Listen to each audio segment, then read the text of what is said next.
Ditinggal pergi oleh ayah sejak berusia 5 tahun, lalu kedatangan seorang wanita asing yang tiba-tiba mengambil seluruh perhatian sang ibu, sehingga sang ibu lebih mendahulukan sang wanita ini dibanding dengan anak-anaknya sendiri. Betul begitu, Mbak? Betul. Yang ingin saya tanyakan, apa perubahan terbesar dari ibu? Tadi sudah dikatakan kan perhatiannya lebih sering ke sana. Secara spesifik apa, Mbak, yang membuat Mbak pada akhirnya sedih sekali? Sebelum kedatangan dia, ibu saya mungkin selalu menyiapkan makan untuk saya. Dari pagi sampai malam, beliau selalu menemani saya karena waktu itu saya masih kecil. Jadi keseharian saya, semua waktu ibu itu untuk saya. Nah, setelah ada wanita itu, kenapa semuanya itu tiba-tiba berubah? Yang tadinya menyiapkan makan, memasak, sampai mungkin menemani saya tidur, itu semuanya sudah tidak ada. Jadi Mbak tidur sendiri, adik tidur sendiri, ibu? Ibu kadang-kadang tidur sama dia. Itu yang membuat kecemburuan saya itu lebih besar gitu.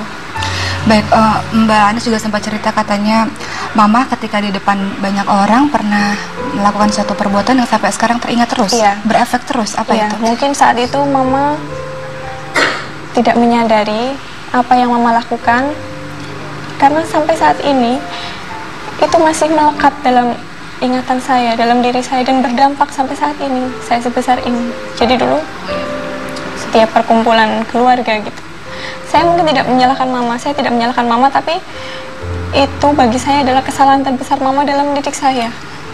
Apa yang beliau katakan? Dia selalu membandingkan saya dengan saudara-saudara saya.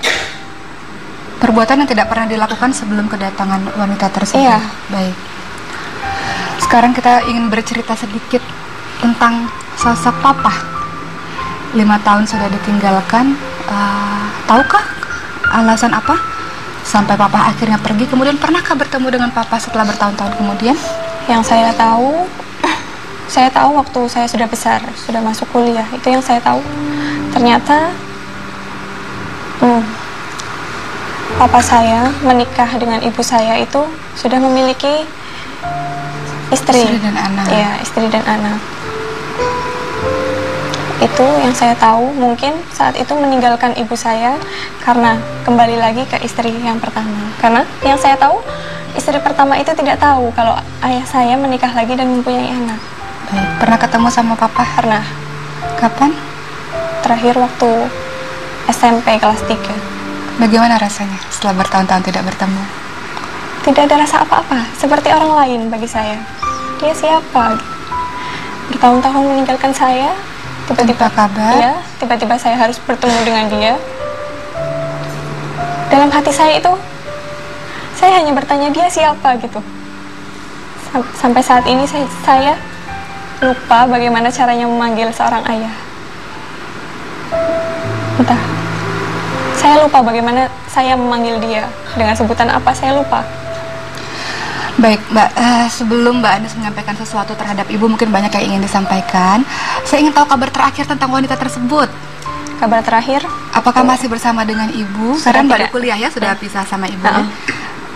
Jadi, bagaimana keadaan wanita tersebut? Terakhir kali, waktu saya memasuki kuliah, itu dia menikah dengan kakak sepupu saya. Akhirnya lepas dari Ibu, dan Ibu lepas. Kembali normal. Iya. Baik, Mbak Anis mungkin ada yang ingin disampaikan kepada Ibu, silahkan. Mama nggak pernah tahu kalau saya sangat menyayangi Mama lebih dari apapun. Mungkin dulu saya pernah membenci Mama karena Mama secara tidak sadar memberikan pengaruh sampai saya besar. Lepas dari itu, saya sangat menyayangi Mama. Saya ingin berkata, I love you, Mom. Karena selama ini, saya nggak pernah berkata seperti itu. Saya nggak pernah memeluk Mama saya. Karena saya nggak terbiasa. Kenapa Mama gak pernah membiarkan saya untuk melakukan seperti itu? Mbak Vera, mungkin ada yang ingin disampaikan? Satu hal, ada pertanyaan saya tadi. Apa yang tiba-tiba menyadarkan Anda, Mbak Anis, untuk tiba-tiba pengen bilang I love you Mom setelah sekian tahun ini dalam kebencian dan kemarahan emosional? Saya sadar karena saya tumbuh sampai sekarang ini saya bisa kuliah itu karena dari tetesan keringat ibu saya. Itu dia Mbak Oki yang ingin saya sampaikan.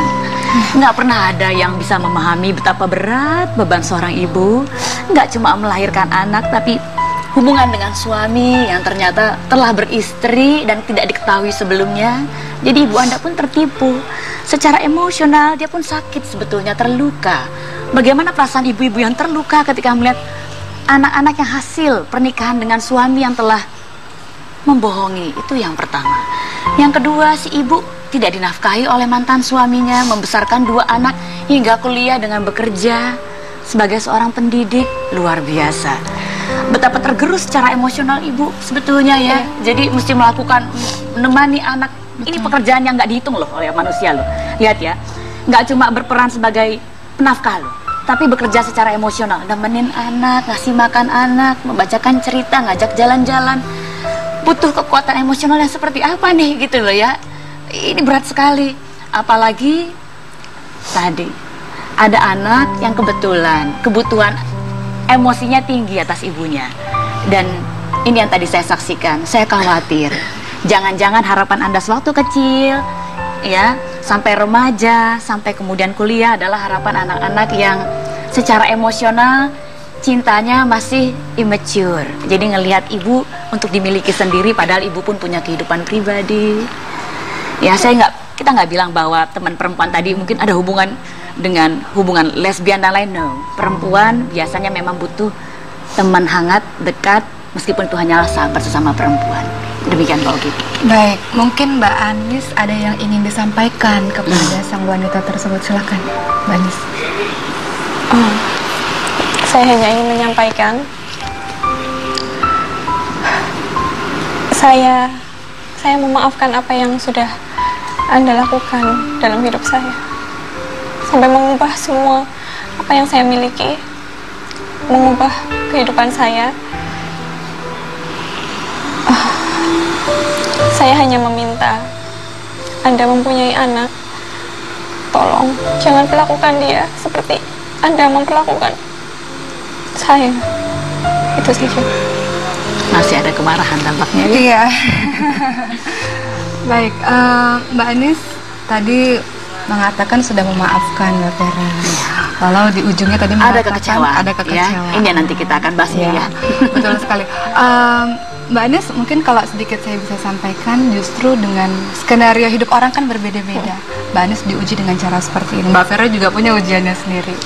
Sahabat-sahabat perempuan di sini juga punya ujiannya masing-masing. Tapi jelas bahwa ketika Allah memberikan satu ujian, Mbak Anis bisa menjadi Mbak Anis yang sekarang, yang matang, yang ketika flashback ke belakang harusnya lebih banyak disyukuri.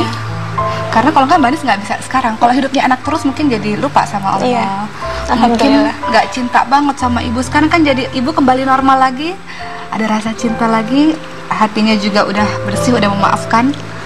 Mudah-mudahan kehidupan kedepannya dengan hati yang lebih lapang, penuh dengan pemaafan yang luar biasa, kehidupannya lebih enak, di hatinya nggak ada dendam lagi. Nanti Mbak Vera akan menjelaskan itu.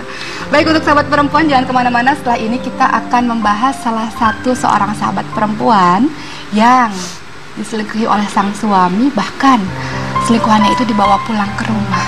Bagaimana kisahnya? Jangan kemana-mana, kita kembali lagi setelah curahan hati perempuan.